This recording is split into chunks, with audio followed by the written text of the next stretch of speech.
Bonjour à tous, c'est Florian de Joomla Design. Nous sommes sur la deuxième journée d'apprentissage, une journée qui va être consacrée à l'installation de Joomla sur notre PC.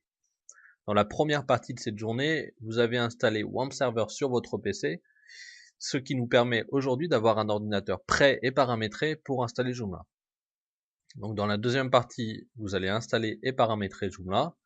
La première étape de l'installation de Joomla, ça va être de télécharger Joomla 2.5 en français. Donc pour cela, vous avez deux solutions, soit passer par les sites officiels, mais je vous conseille d'utiliser le lien de téléchargement du tutoriel écrit, puisque vous aurez dès lors la version 2.5 de Joomla, donc c'est-à-dire la même que moi, et surtout en français. Donc lorsque vous êtes sur le tutoriel écrit, vous cliquez sur télécharger Joomla 2.5. Vous cliquez sur enregistrer le fichier, vous téléchargez Joomla. Et donc, Joomla étant actuellement compressé, donc en .zip, nous allons le décompresser, nous allons extraire les fichiers vers le dossier www de notre serveur web, c'est-à-dire de WAMP Server. Donc, j'extrais les fichiers et je vais les extraire donc dans c2.anti/wamp. Tout à l'heure, lors de la première partie, on a bien installé WAMP sur c2.wamp. Et donc dans le fichier www, j'extrais les données. Donc il est en train finalement d'installer tous les fichiers PHP importants à Joomla pour son bon fonctionnement.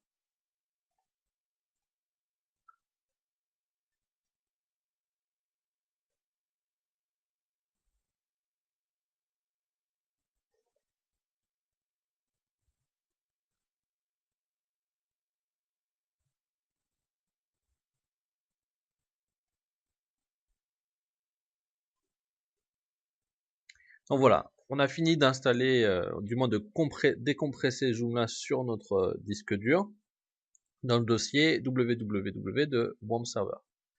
Donc vous voyez que dans le dossier www, on a le fichier, un autre dossier qui s'est créé, qui est Joomla 2.5.8 fullpack.fr. C'est un nom qui est un peu barbare, qui est pas facile à utiliser lorsque nous allons ensuite travailler sur Joomla. Donc on va simplement faire un clic droit sur ce dossier et choisir de le renommer. Et on va le renommer Joomla. Alors, on va quand même regarder ce qu'il y a dans ce dossier. Donc, vous voyez que Joomla, il y a plein de dossiers qui sont l'administration, le cache, l'installation. Et c'est que des fichiers texte, PHP ou XML. Donc, ce n'est que du web. Vous ne trouverez pas de logiciel à proprement parler dans Joomla. Donc, on peut fermer notre installation. On a fini de décompresser les fichiers de Joomla. On va donc se rendre sur notre serveur web. Donc on vérifie que notre serveur web est bien démarré, c'est-à-dire que le serveur est online et que le bouton est bien vert. Et je me rends sur la page d'accueil de mon serveur web. Donc je vous ai montré tout à l'heure, il suffit de cliquer sur, faire un clic gauche sur votre icône de WAMP et d'aller sur localhost. Sur localhost, je me rends compte qu'il y a un nouveau dossier qui est apparu dans mes projets, qui est Joomla. Donc je vais tout simplement cliquer sur Joomla. Lorsque l'on clique sur Joomla, on arrive à la partie d'installation de Joomla. Donc on va ici installer et configurer Joomla 2.5 en français. Donc justement, la première étape de l'installation, donc c'est une installation en 7 étapes. La première étape étant le choix de la langue. Donc moi je parle français, je vais donc choisir français. C'est une modification que vous pourrez changer par la suite dans l'administration de votre site internet. Donc si aujourd'hui vous voulez faire un site en français et que demain vous voulez plutôt le passer en anglais, c'est faisable. Vous pouvez déjà commencer en français. Je sélectionne français et je clique sur suivant. J'arrive sur une deuxième étape qui est la préinstallation, qui est surtout une vérification que notre ordinateur est bien prêt à recevoir Joomla. Donc, a priori, grâce à WAMP Server, normalement, on devrait tout avoir en oui ici en vert. C'est le plus important. Après, ce sont des paramètres recommandés. C'est pas obligatoirement important de tout avoir ici en vert, donc vous inquiétez pas trop de ça. Vous regardez surtout que là, tout est en oui. Si c'est pas le cas, je vous invite à me contacter grâce au formulaire de contact ou à la partie questions-réponses, puisqu'on regardera ensemble ce qui ne va pas. Donc là, vous touchez à rien, vous cliquez sur suivant. Vous acceptez les conditions générales d'utilisation. Vous pouvez les lire ici en français, consultez la présentation en français si vous le souhaitez. Nous arrivons à l'étape 4, une étape très importante qui est la configuration de la base de données, c'est-à-dire la configuration de toutes les données qui vont être stockées pour notre site. Donc, les paramètres de base, vous avez à gauche des indications qui vous permettent de configurer ces différents champs. Moi, je vais vous les donner. Donc, MySQLi pour le type de la base de données, vous ne changez rien. C'est un moteur de base de données qui est très performant pour Joomla. En termes de nom du serveur, donc là, on est en local. Donc, on a fait le nécessaire pour installer un serveur web sur notre PC. Donc, on laisse localhost puisqu'on est donc sur l'autre local, notre PC. Le nom d'utilisateur, on est en local, donc généralement, c'est écrit généralement root sur le serveur local de développement. Donc nous, on est en serveur local de développement. On va donc mettre root. Root étant le seul utilisateur aujourd'hui autorisé à administrer et à se connecter à notre serveur web. On n'en a pas défini de nouveau, donc on va utiliser root. Mot de passe, vous mettez rien. On n'a pas de mot de passe sur un serveur local de développement. C'est écrit encore. En général, aucun mot de passe sur le serveur local de développement. Le nom de la base de données, donc c'est à vous de choisir. On va donc écrire tuto -8 Joomla. Pour ce qui est des préfixes de table et l'installation précédente, vous pouvez avoir des données qui sont différentes de la mienne, c'est pas grave, vous ne changez rien. Vous cliquez sur suivant. Donc là, il est en train d'installer la base de données de Joomla sur votre PC, donc sur votre serveur web. Je m'arrête juste 30 secondes là, on va les regarder quand même. Je vous parle depuis 2 tutoriaux de ce qu'est une base de données. Je vous dis que c'est un tableau, on va les regarder ce que c'est. Je fais un clic gauche sur WAMP Server et je vais aller sur phpMyAdmin. phpMyAdmin, c'est l'outil qui va manager MySQL qui est ici. Alors pour certains, vous aurez peut-être des petits problèmes d'accès à phpMyAdmin, ça arrive. Donc là, j'ai la solution, je vous ferai un tutoriel pour ça et je vous mettrai ce tutoriel dans la partie annexe de la page d'accueil des tutoriaux Joomla. Donc phpMyAdmin.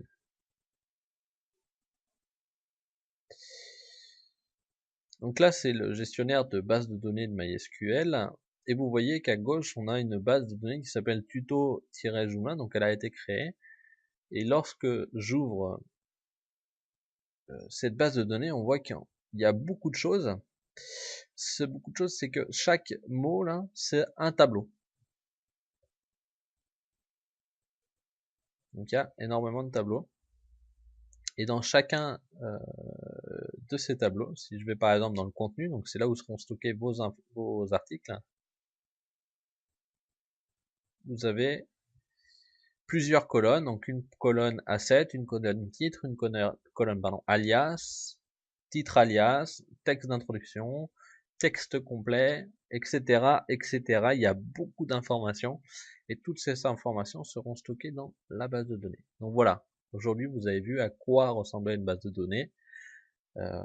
On va pas aller plus loin, c'était simplement par curiosité hein, pour que vous puissiez savoir de quoi on parle quand je parle de la base de données. Je referme.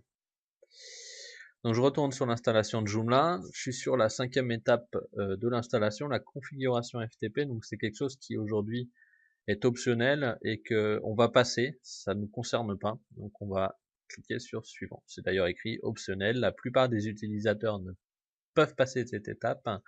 Appuyez sur suivant pour continuer. C'est ce qu'on fait. On est sage et on suit les données. Donc là, nous sommes sur l'avant-dernière étape de configuration, enfin d'installation de Joomla. On va configurer finalement votre site internet. Donc là, eh bien, c'est la dernière étape avant de créer votre site internet, avant que vous soyez un webmaster. Et vous allez pouvoir rentrer le nom de votre site internet. Donc, vous pouvez écrire mon super site internet. Voilà. Vous mettez ce que vous voulez en fait dans le nom de votre site, ça changera rien. On s'intéresse pas aux paramètres avancés aujourd'hui. Dans l'email, vous rentrez un email, c'est important, valide. C'est l'email qui vous donnera toutes les informations relatives à l'activité de votre site internet. Lorsque vous aurez un membre qui vous envoie un message, lorsque vous aurez une erreur sur le site internet, vous aurez quelqu'un qui veut vous contacter, c'est par cet email qui vous contactera. Donc moi c'est florian@joomla.dsgn.com. L'identifiant, voilà, c'est écrit à gauche. Donc l'identifiant, c'est le surnom, c'est l'identifiant de l'administrateur du site internet. Donc habituellement sur un serveur local, on peut laisser admin. Sur un serveur web, donc lorsqu'on aura téléchargé et on hébergera notre site sur internet, il ne faudra pas laisser admin puisque autrement ça sera trop simple de vous pirater. Il faudra changer. Là aujourd'hui je vais laisser admin et je vais mettre comme mot de passe un mot de passe simple 1 2 3 4 1 2 3 4. Donc ces données là, changez-les. Par contre, il faut absolument que vous vous en souvenez, puisque c'est par cet identifiant et ce mot de passe que vous pourrez administrer l'ensemble de votre site Joomla.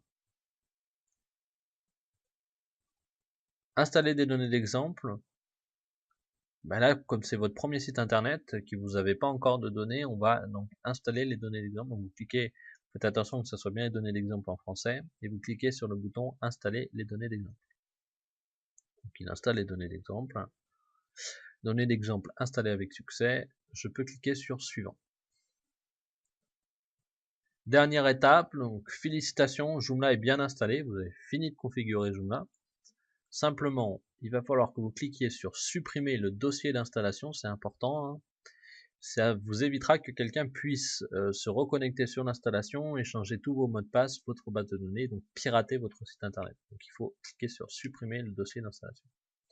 Le dossier d'installation a bien été supprimé, on peut cliquer sur le bouton site et attention, félicitations, vous avez créé votre premier site internet, vous êtes maintenant webmaster, vous avez créé un site internet Joomla avec beaucoup d'informations, donc toutes ces données, c'est les données d'exemple que je vous ai fait installer.